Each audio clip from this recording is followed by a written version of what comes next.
Obrigado ao louvor pelo trabalho maravilhoso. Aleluia. Aleluia. Você pode abrir a sua Bíblia comigo em João, capítulo 8. A partir do versículo 31. Sabe, amado, existe um momento que está se havendo uma conjecturação entre Jesus e os fariseus, e no meio dessa conjecturação acerca da ressurreição, porque não se herde como um senso no mundo que a ressurreição exista e que ela é uma realidade que pode ser vivenciada e experimentada. E naquela época também existiam os fariseus, saduceus, várias correntes doutrinárias, e entre essas discussões acerca da ressurreição, eles começam a problematizar as consequências dela para tentar anular a consciência dos homens acerca do que ela poderia produzir. E entre esses problemas, eles falam acerca da lei de Moisés, que ensinava que caso um homem morresse, a sua esposa, e ela não tivesse filhos ainda, ela deveria ser recebida pelo seu irmão. Esse irmão deveria lhe conceder filhos. E caso ele morresse, o outro irmão, e ele disse, e se ele morrer, e o outro morrer, e o outro morrer, como é que fica essa confusão lá no céu? Todo mundo está ressurreto, e ela agora virou esposa de quem? E sabe, amado, muitas vezes nós queremos estar buscando elementos, ou o mundo, Satanás, está tentando trazer elementos para mim, para a sua vida, para que nós possamos questionar ou problematizar as Escrituras, o poder de Deus e aquilo que está disponível. Porque do mesmo jeito que o diabo vem para matar, roubar e destruir, Jesus veio com um propósito extraordinário de nos trazer uma vida abundante. E sabe, meu amado, até pouco tempo atrás, falar em abundância dentro da igreja é uma quebra de paradigma, porque o cristão tinha que ser humilde, não poderia ser rico. As riquezas era algo que o afastava de Deus. E olha que coisa louca, quando a Bíblia diz que ele se fez pobre, para que nós pudéssemos ser ricos. E aí, existe um monte de coisas que muitas vezes o dia a dia, o mundo, a sua carne, que é o canal para que essas coisas cheguem, elas vão vir para você, e no mundo tem muitas vozes, todas elas têm muito significado. Mas a Bíblia diz que existe uma voz que nos leva a Deus, que não somente traz um novo significado, ela ressignifica tudo da nossa existência. Porque aquele que está em Cristo é nova criatura, as coisas velhas ficaram para trás, eis que, veja, repare, tudo se fez novo. Existe uma percepção que a palavra nos chama, para que a gente viva onde tudo é novo. E o nosso ministério, ele tem como lema, conhecereis a verdade, e a verdade vos libertará, que está nesse texto que nós estamos lendo, e vamos ler agora, João 8, a partir do versículo 31, disse, pois, Jesus aos judeus que haviam crido nele, se permaneceres na minha palavra, sois verdadeiramente meus discípulos, e conhecereis a verdade, e a verdade vos libertará. Diga assim comigo, me libertará. Ok. Conhecer, gnóstico, diz compreender, reconhecer, ganhar conhecimento, realizar, vir a saber. Sabe? É como se Jesus estava dizendo, se vocês conhecerem a verdade, ela vai levar você a um novo estágio de realização de vida e de poder, onde você verdadeiramente estará livre. Conhecer não é somente ouvir acerca de algo, mas tornar a saber, crescer em sabedoria acerca daquilo, ao ponto de poder realizar e se mover por aquilo.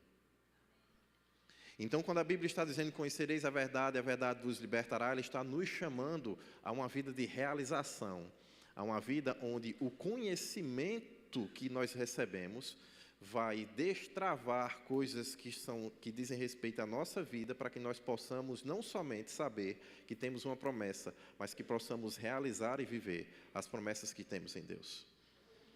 Sabe, amado, Eu estava pensando de uma forma simples de trazer isso para você essa manhã, porque Deus tem me falado que é um momento onde a liberdade, a libertação vai tomar um novo tipo de performance no nosso meio. E foi muito interessante ouvir o pastor dizendo que a palavra de Deus, ela trará para você instrução, correção e direção. Se você anda com ele, faz mais de 10 anos que ele fala isso. Mas hoje, pela primeira vez, ele disse também libertação. A primeira vez que ele trouxe, juntamente com a instrução, com a correção e a direção, a libertação. Você pode ouvir essa mensagem um pouco mais atrás. E eu estava ali quieto, ouvindo Beto também, enquanto o louvor falando, e dizendo, meu Deus, você realmente quer fazer isso nessa manhã? E eu acredito que sim. E sabe, amado, isso é um lema para nós no nosso ministério, viver a liberdade que Deus nos deu. Não somente saber que existe a possibilidade de que Cristo pagou o preço para, mas para que nós possamos conhecer, e conhecer nesse contexto significa experienciar, experimentar, realizar algo. Não somente ouvir falar. Sabe? Jó, ele tem um momento da vida onde ele diz, antes eu conhecia o meu Deus de ouvir falar, mas agora os meus olhos te veem. Então ele estava agora imerso em uma experiência de tudo aquilo que ele ouvia acerca da existência, estava tão disponível a ele que os olhos dele já alcançavam. Existe uma música antiga que diz, antes eu te conhecia de ouvir falar, mas agora de contigo andar, tu és o Deus que tenho, meu Rei, Senhor e Pai. Me alegro em tua bondade mais e mais. Tu sondas e conheces meu coração, Senhor. Que maravilhoso, né? E aí, dependendo do trecho que você vai, pode dizer, sabe, sou limitado, ou sabe de que dependo, né? Essa música é maravilhosa. E eu não sei o que você vai trazer para a sua vida, mas Deus está trazendo hoje uma direção profética para a nossa igreja, onde nós precisamos ver, de fato, as coisas que nos prendem, nos libertarmos verdadeiramente dela. E principalmente a grande liberdade que Deus nos quer que vivamos, para que nós possamos ter a ousadia e a intrepidez de vivê-la. Porque existe um momento, amado, que você precisa de trazer para a sua vida um pouco de ousadia e de intrepidez, para não estar do lado da maldade, estar do lado bom daquilo que Deus tem para a sua vida. Porque quando chega aquela criança cheia de problemas diante dos discípulos, e a Bíblia diz que eles oram, mas nada acontece.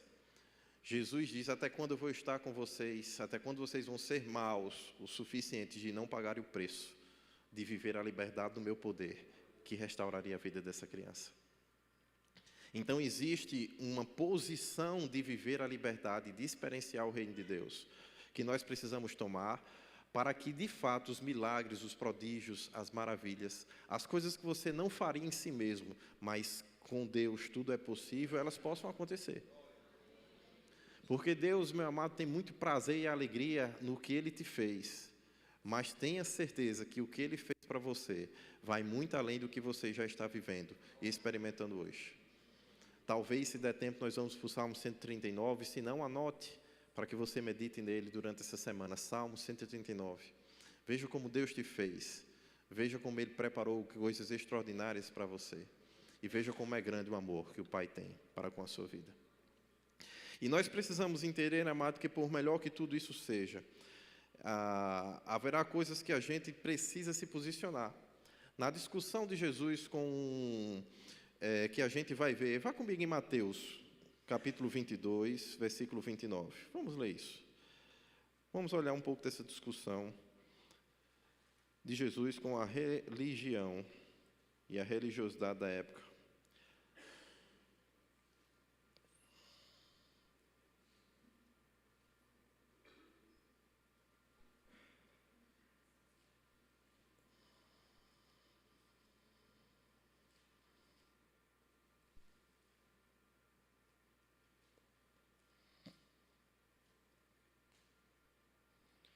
Você já chegou lá?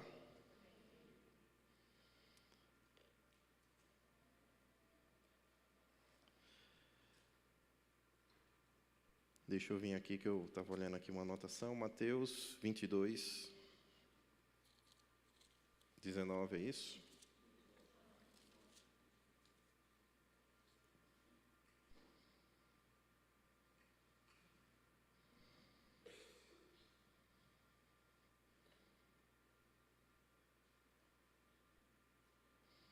Mateus 22, 29. Portanto, vamos ler primeiro do 28, ok? Portanto, na ressurreição, de qual dos 7 será ela esposa? Olha o tamanho da confusão. Arrumaram 7 maridos da mulher só para questionar a ressurreição, amém? Porque todos a desposaram. Respondeu-lhe Jesus: errais, não conhecendo as Escrituras, nem o poder de Deus. Porque na ressurreição não se casam, não se dão em casamento. São, porém, como os anjos do céu. E quanto à ressurreição dos mortos, não lhe tem lido o que Deus os declarou: eu sou o Deus de Abraão, de Isaque e de Jacó. Ele não é Deus de mortos, e sim de vivos. Ouvindo isso, as multidões se maravilharam na sua doutrina. Parece algo tão simples e tão básico. Eles acreditavam que Deus era o Deus de Isaque, o Deus de Abraão, o Deus de Jacó, mas acreditavam que eles tinham morrido e não existia mais nada em relação a eles. Mas como então sustentar uma aliança baseada em algo que não existe mais, algo que morreu? Jesus estava dizendo, se ele é o Deus de Abraão e você crê nisso, Abraão tem que estar vivo. Abraão tem que ter passado por um processo para que as coisas continuem a se sustentar através da aliança que Deus tem com ele. E esse processo é a ressurreição. E aí Deus, ele traz algo, ele diz, vocês estão errando, porque vocês não conhecem nem as Escrituras, nem o poder de Deus. E sabe, amado, não conhecer o poder de Deus é algo extremamente perigoso, que pode colocar a gente em caminhos mesmos de erro.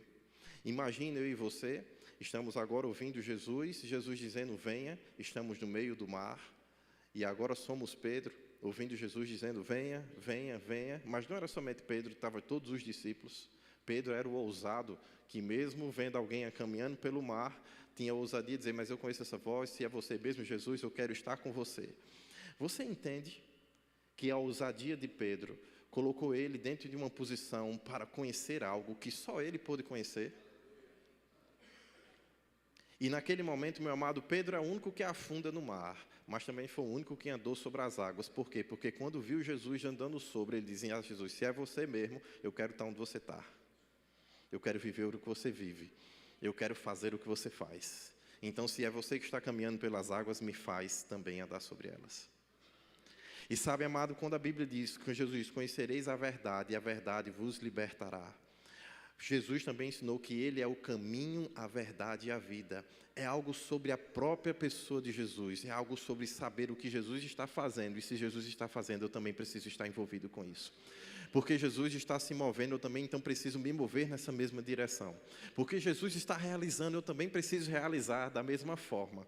E Pedro tinha essa fome, e por causa disso ele conheceu o poder de Deus de uma forma diferente dos outros discípulos. Por quê? Porque quando ele viu aquele poder de Deus sustentando Jesus sobre as águas, disse, Jesus, se é verdade, se é você mesmo, eu também vou. Eu também quero andar nisso, eu também quero conhecer esse poder. Sabe, meu amado, essa questão de conhecer o poder de Deus é algo tão importante, que a Bíblia diz que fé vem pelo ouvir e ouvir a palavra de Deus. E algo aconteceu quando a mulher do fluxo de sangue ouviu acerca da fama de Jesus, ao ponto da Bíblia dizer que ela começou a falar consigo mesmo, que se eu puder tocá-lo, serei curado. E ao ponto de Jesus, naquele momento que foi tocado, Jesus perceber que o poder operou e dizer, ei, peraí, calma, alguém me tocou. Eu disse, pô, Jesus, deixa de brincadeira, todo mundo lhe aperta, todo mundo te toca, todo mundo está mexendo com você de alguma forma, esse povo está aqui por sua causa, claro que alguém lhe tocou. Jesus, não, vocês não estão entendendo, existe algo chamado virtude, poder, que saiu de mim, e alguém fez isso acontecer. Aleluia! Porque, meu amado, conhecer o poder de Deus, ter a liberdade de experienciar, de vivenciar o reino de Deus, é algo que você precisamos ter fome e sede, porque os que têm fome e têm sede de justiça, esses são os que serão saciados. E sabe, aquela mulher ela se alimentou da expectativa que ela gerou, da fama acerca de Jesus. E ela dizia consigo mesmo, se, ao ponto dela acreditar, e ao ponto de mesmo sem Jesus estar predisposto a liberar aquele poder, o toque dela ter atraído e ter tirado algo dele, que nem ele estava querendo fazer naquele momento. Ei, você já pensou, você se conectar à verdade e ter tanta liberdade em seu relacionamento com Deus, que você vai começar a provar de coisas que talvez nem Deus estava pensando por um momento? E Deus não está preocupado com isso, porque a Bíblia diz que mais do que pedimos ou se pensamos, segundo o seu poder que opera em nós, Deus de todo jeito vai superar o que você pensa, o que você pede. Ele não está preocupado com quão grande é o teu pedido, meu amado. Deus é maior do que qualquer pedido que você faça. Deus tem mais força do que qualquer energia que você possa pensar em realizar. Eu estava ouvindo uma vez um cientista falando, né, acerca do milagre, quando a água é transformada em vinho, e aí perguntaram para ele, e a ciência de alguma forma consegue falar, e ele era um químico, né, como é que isso acontece? Ele disse, claro que consegue. Você consegue fazer a separação das partículas, você consegue rearranjar o DNA das coisas, tudo isso é possível. Eu só não sei de onde ele tirou tanta energia para o trem, para fazer o que ele fez, mas tudo isso é explicável, mas como ele conseguiu fazer, aí já é outra história. E sabe, meu amado, existem coisas que talvez você e eu não tenhamos como explicar. Essas são as melhores a ser vividas. Existem coisas que só o poder de Deus pode fazer na minha e na sua vida, e essas são as melhores coisas a viver. Porque é aquele momento que você diz, não sou eu, nem é acerca de você que está aqui vivendo isso comigo, mas é acerca de Deus que me ama e ama você, ao ponto de fazer coisas que não podemos explicar, mas sabemos que aconteceu. E sabe, Pedro até hoje não sabe explicar como andar sobre as águas, tanto que ele afundou. Se mandar fazer de novo, talvez não dê tão certo assim. Mas sabe, amado, nós precisamos, sim, estar livres e disponíveis ao poder que opera através da pessoa de Jesus Cristo. Precisamos saber que lançar as redes é cansativo e fadigante. E muitas vezes, dependendo da maré, do mar, de onde os peixes estão, pode ser inclusive frustrante. Você pode voltar de redes vazias. Mas o mesmo lugar que a tua rede se lançou vazia, sobre a palavra dele, ela volta cheia. Ela volta cheia de uma forma que você não consegue nem administrar aquilo que você está colhendo. Tem que pedir ajuda. Porque Jesus disse, rapaz, eu sei que você já lançou, que você entende de massa, entende de um monte de coisa, mas sobre a minha palavra, lança por favor as tuas redes. Percebe se não tem algo diferente quando não é somente você fazendo, mas quando é Deus se movendo através de você. Você ouvindo a palavra, se posicionando e podendo caminhar sobre ela firmemente, meu amado. Mas nós precisamos entender que o nosso evangelho ainda não está encoberto para os que se perdem. Sim, ele está encoberto. Paulo escreveu isso em 2 Coríntios, capítulo 4. Então, o evangelho ele pode ficar encoberto se você estiver perdido, se você estiver sem noção de direcionamento. Por mais que ele seja uma verdade, que você a conheça, que você tenha ouvido falar, você pode estar perdido, sem senso de direção para vivê-lo. E Paulo explica o porquê isso acontece. Ele diz no versículo 4 de 2 Coríntios 4, nos quais o Deus desse século cegou o entendimento dos incrédulos, para que não desresplandeça a luz do Evangelho, da glória de Cristo, o qual é a imagem de Deus. Então, amado, nós precisamos entender que existe sim um inimigo da nossa vocação, das nossas almas, a Bíblia é clara disso. Vem para matar, roubar e destruir. E aí a Bíblia chama ele também do Deus desse século, e fala que uma das formas de operação de Satanás é cegar o seu entendimento, para que você não possa viver a glória que a imagem de Deus, que um dia você conheceu, está perto e disponível para você, se realize. Então, Cristo é a imagem perfeita de Deus, de como o homem deve andar, de como o homem deve viver, de como ele deve se relacionar com os desafios da vida. Mas, se Cristo, que é a imagem de Deus, ele puder ser distorcido, que seja por uma doutrina, que seja por um pensamento humano, que seja por uma mágoa, que seja por Satanás tentando falar repetitivamente através de pessoas que estão no teu entorno, que você não merece, que você não presta, que você não vai fazer, que para você tudo dá errado, que nada que você faz sai direito. Que seja por qualquer tipo de comunicação, tenha a certeza, ele vai tentar distorcer a imagem de Cristo. E você precisa entender que é Cristo em você, que é a esperança da glória. Quando as pessoas disserem, não, mas você não é capaz, você não precisa ficar triste com isso, porque você não precisa ser capaz, você só precisa estar nele.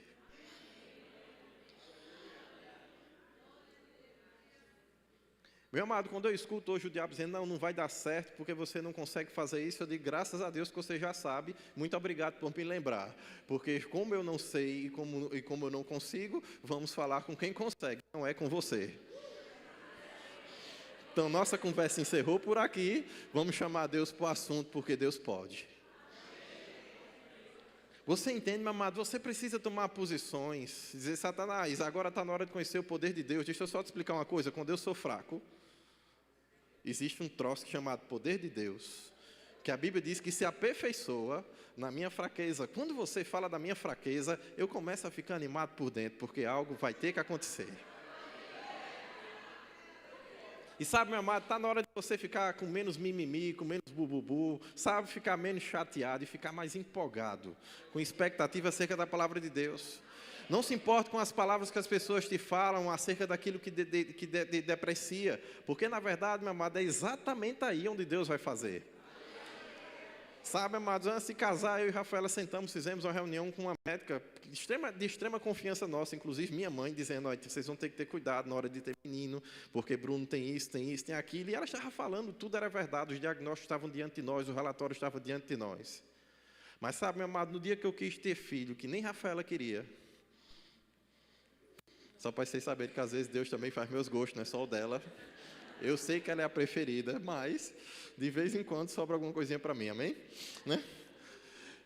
Sabe, minha amada, Rafaela nem queria, mas aquela foi a única oportunidade que nós tivemos. A única relação sem nenhum tipo de preservativo, sem nenhum tipo de método anticoncepcional. E ela olhou assim e disse, não posso ficar grávida. Disse, vai agora. Saí da cama, fui para a rede, meu lugar de oração predileto. E lá consumei todas as coisas com Deus, amém? E você precisa entender isso, às vezes você precisa buscar da parte de Deus essa força, essa ousadia, para viver o desejo do teu coração. E não desconsidera, amado, o desejo do teu coração, porque a Bíblia diz que de Deus vem o querer e o efetuar, o realizar. Você precisa considerar, sim, os desejos do seu coração, as coisas que você quer, está entendendo? Porque uma boa parte deles, está entendendo? São coisas que Deus te deu, como desejo e como inspiração para viver, como razão de vida. E o mesmo Deus que te dá o desejo de algo ou por algo, é o Deus que também efetua em você a realização de todas as coisas. E quando você não pode em si mesmo, aí é que fica bom, porque você vai poder nele. E sabe, eu gosto da visão bíblica que o pastor traz para a gente, que ser próspero, muitas vezes, é somente ter um pai que tem. É saber que você não tem, está entendendo que em você não há a possibilidade, mas em Deus há tudo que você precisa. E sabe, amado, nós precisamos tomar esse tipo de posição, por quê? Porque Satanás, se puder cegar o teu entendimento, lhe machucar com a tua rotina e a tua experiência de vida, para tirar de você a expectativa do mover de Deus, tenha certeza que Satanás vai fazer isso acontecer. E eu quero que você vá comigo lá para Lucas, porque também nós precisamos discernir quando o vento está ao nosso favor. Quando as coisas estão funcionando de um jeito favorável a nós. Amém?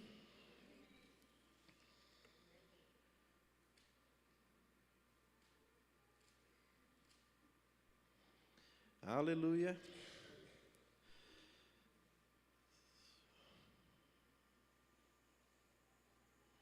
Não, Lucas capítulo 5, volta aí uma página, versículo 17. Nós precisamos conhecer o poder de Deus e nós precisamos perceber quando a atmosfera é favorável acerca do poder de Deus.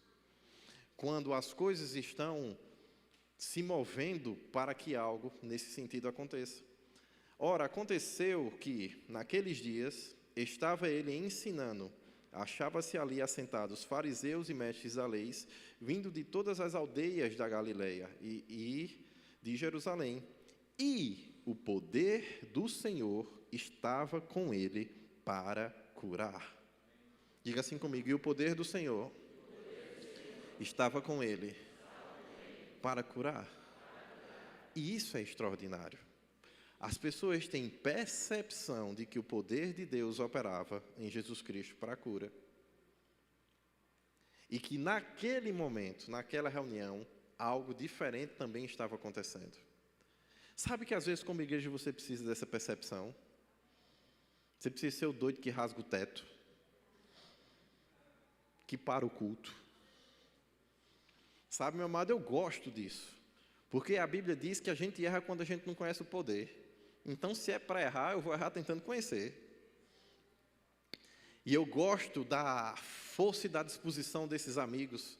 Porque o que é que esse texto vai falar? E vieram então uns homens trazendo um leito de um paralítico e procuravam introduzi-lo e pôr-o diante de Jesus. Não achando por onde introduzir por causa da multidão, subiram no telhado, no eirado, desceram no leito, fizeram uma caminha ainda para ajudar, entre os ladrilhos, bem no meio, diante de Jesus. Vendo-lhes a fé, disse ao paralítico: estão perdoados os teus pecados. Uau! E sabe, amado, o poder de Deus, ele sempre vem para fazer algo extraordinário, mas principalmente para mudar algo acerca do nosso coração, da nossa cultura. Porque Jesus diz: seus pecados estão perdoados. Os fariseus estavam lá dizendo: como assim? Esse homem aí dizendo que está perdoando pecado? Quem é ele? Aí Jesus faz: então tá bom, é mais fácil dizer os pecados estão perdoados ou dizer levante e anda?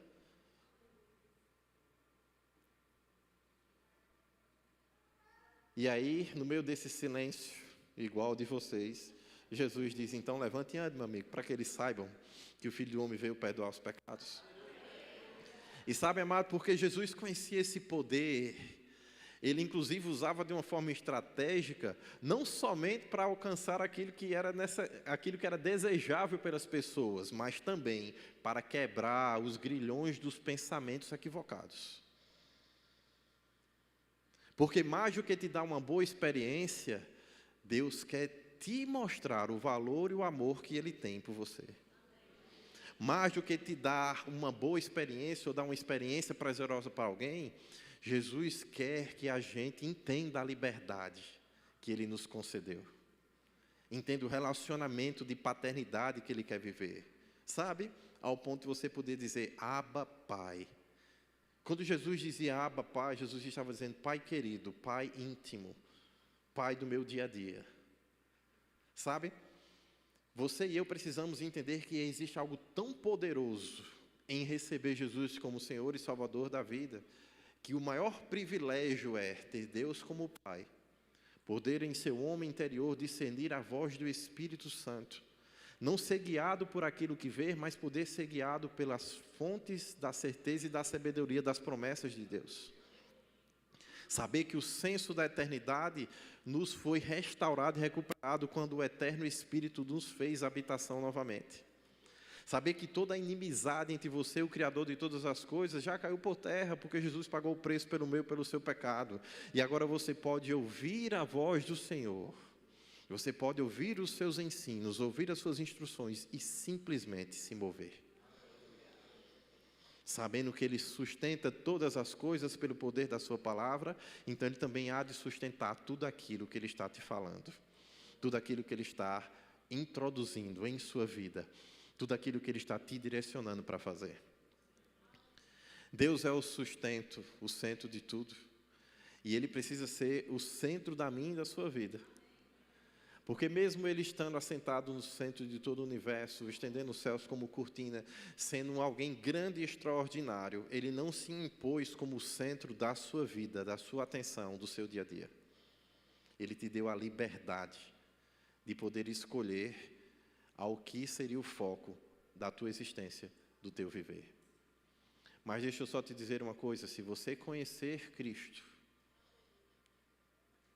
e a verdade que Ele trouxe, que Ele manifestou, Isso vai te dar um novo patamar de experiência e liberdade com Deus. Vai fazer com que você, de fato, possa viver o que Efésios diz, pois somos feituras dele.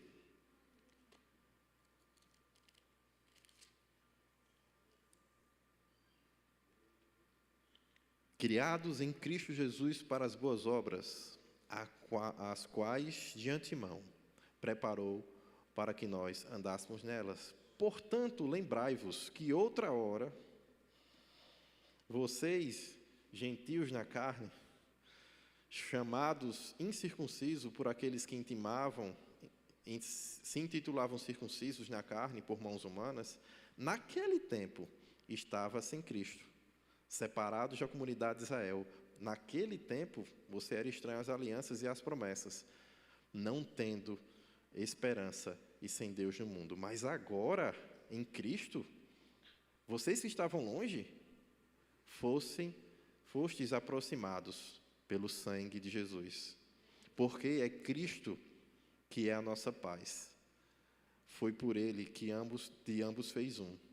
Ele derrubou toda a parede que nos separava, que nos fazia inimizade com Deus.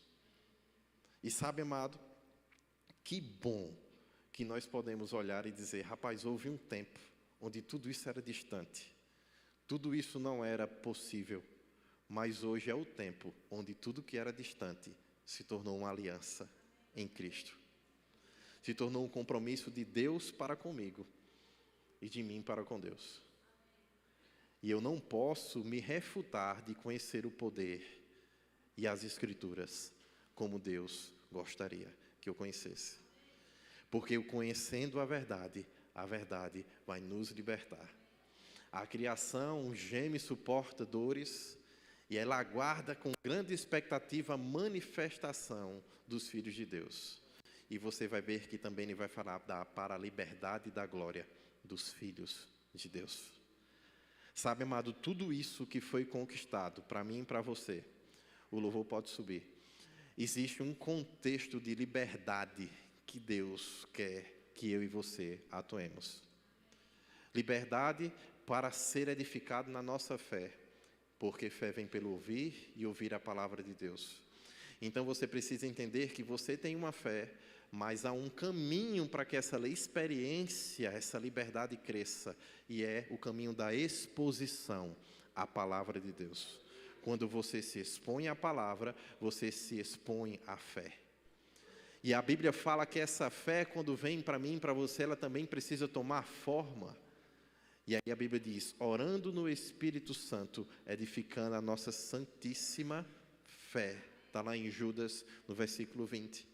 E sabe, amado, agora não somente ouvindo a palavra, mas também falando a palavra. Porque assim como a mulher do fluxo de sangue, ela ouviu acerca da fama de Jesus, mas enquanto ela caminhava para que o poder se manifestasse, ela falava acerca de quem Jesus era para ela.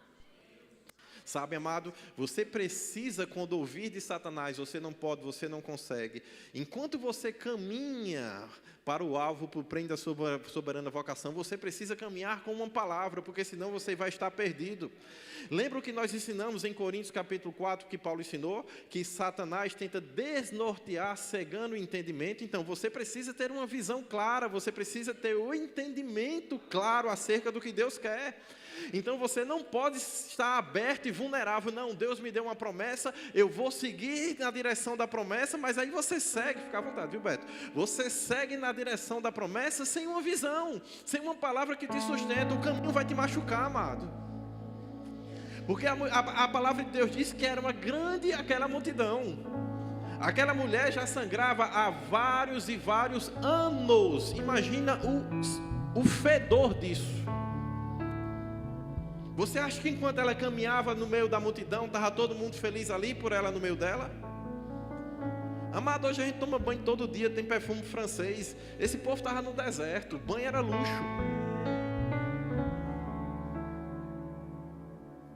Agora imagina alguém sangrando todos os dias, o cheiro disso. Você acha que se ela não tivesse uma palavra e uma visão para cumprir, ela não teria parado no caminho? Ela foi movida pela fé, amado, mas ela também sustentou essa fé pela palavra da confissão. Esse é o espírito da fé. Eu criei, por isso falei. A morte operando em mim, mas a vida também há de se manifestar na vida de muitos. Sabe, amado, não importa o quanto a morte esteja querendo operar na sua vida, esse é o espírito da fé. Criei, por isso falei. Paulo dizia, a esperança é para aquilo que você não vê mesmo. Porque você vai esperar aquilo que você está vendo? Não, o que você está vendo, já está feito. A esperança é para aquilo que você não vê. É para aquilo que você não pode. É para aquilo que você não alcança. É para isso que Deus está querendo se manifestar através de Cristo na sua vida. Para que você conheça Jesus Cristo, conheça a verdade de Deus, conheça a manifestação de um Deus que foi amor, conheça a manifestação de um Deus que quando esteve lá com Pedro, com a sua sogra com febre, não importava se era só uma febre, ele era cura. Conheça o amor de Deus, que mesmo diante de um cego, não importava a grandeza da enfermidade, ele foi cura. E conheça a força e o poder de Deus, que mesmo depois que Talita estava morta, depois de algumas horas ele fez: ei Talita, você não morre, você dorme, levante-se.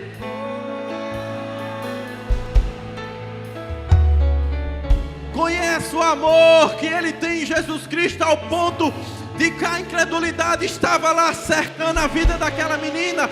Ele põe todo mundo para sair daquele lugar, para dizer: agora sou eu, Deus e Talita. Sou eu, Deus e Talita. Sai todo mundo. Ei menina, levanta. Deus quer encerrar de uma vez por todas as vozes que falam que você está morto para a vida, que você está morto para as possibilidades, que você está morto para aquilo que Ele quer fazer na sua vida. Ele quer fazer, e Ele está encerrando as vozes que dizem que você não pode, que você é incapaz.